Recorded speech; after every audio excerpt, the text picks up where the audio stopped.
Hey guys, how's it going? Sorry I come to you today unshaven and looking a bit grubby, but it's all good. I wanted to make another video.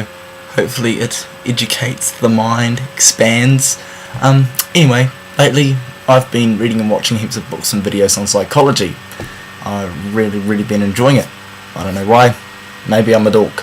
Anywho, there's this thing called the bystander effect, and I believe it's really relevant to who we are and how we operate, so I want to share it with you. Basically, the concept is explained in an experiment a few psychology teachers at Stanford did. They called a person who was unaware he was about to be in an experiment into a room and said, hey, take a seat, do this test. So the student sat down, started doing the test, when all of a sudden smoke started coming out from the bottom of the door beside him. The person obviously freaked out, ran out of the room through another door and said, hey, the room next door must be on fire, there's smoke pouring out of it, which, well, you would expect to be the reaction, obviously. But the funny thing is, they then got 3 people, all unaware they were in an experiment, into the same room together, said, hey guys, sit down, take this test. They're like, sweet as. They sat down, started doing the test, and all of a sudden smoke starts coming up from the bottom of the door beside them. The person closest to the door noticed the smoke first. He looked at the people next to him. They weren't reacting, so he carried on with the test like nothing was wrong. The other 2 then noticed the smoke, looked at the guy closest to the door, noticed he wasn't reacting, so they carried on doing the test. The whole time smoke is pouring into this room, everyone's looking at each other wondering who's going to get up and do something about it, and no one does anything because no one else is doing anything. Then the teachers walk in and explain what was going on, much to the surprise and embarrassment of the students.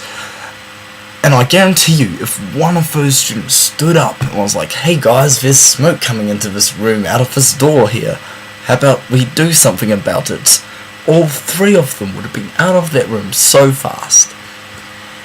And it's funny, how does this relate? Well, you notice the same thing in schools. One kid's getting beaten up. All the kids are around, looking around at each other, wondering what to do, doing nothing because no one else is doing anything.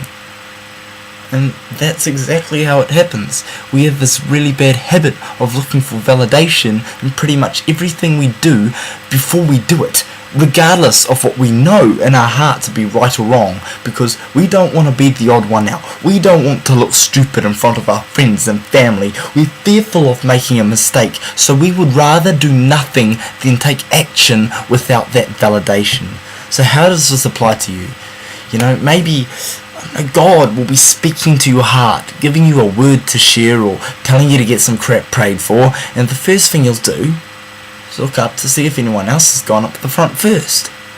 You don't want to be the only one that goes up. Everyone would see you. Oh, embarrassing, right? But I guarantee you there will be another 20 people beside you, all waiting for someone to go up so they can safely go up without being the odd one out. And it's the same with the work you do in regards to your chosen trade. People will be mucking around, chatting around you, laughing away, not doing work. But as soon as one person starts really putting their all in, regardless of what everyone else is doing, you'll give those who actually want to progress an excuse to start too. And if they don't want to progress and would rather muck around, leave them to it. It's not your problem. They're the ones who won't develop, learn, accomplish and succeed. Be the leader. Take the first step. Do what you have to do regardless of what others do. And do it for you. My point is this. You will get out of life as much as you put in. And for your information, unfortunately, the effort reward system isn't an equal-based thing. Say you do a poor job at something, you don't get poor rewards, you get no rewards. If you do a poor job, you get downsized, outsourced. You do a poor job in a relationship, you ain't gonna have a relationship much longer. However, it's when someone truly strives to be exceptional, that's when all the rewards are given. And exceptional has very little to do with current talent. It's got everything to do with the mindset that you have. What mindset will you choose to have is what's going to define you. You will get out of life as much as you're willing to give up of yourself. How much good you're gonna do is entirely up to you and you doing what you need to, even if it's taking the first step in front of everyone. Don't sweat where others are at. If you base your experience on theirs, you'll always be looking at them and never be able to see yourself and view where you're at. It's just like when you look at a map. If you don't find where you are first and foremost, you can't see the way to get to where you need to be.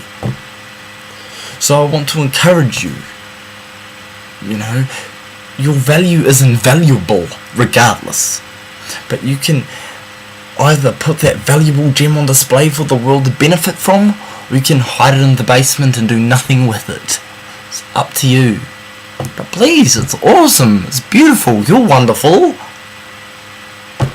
So yeah, do something with it.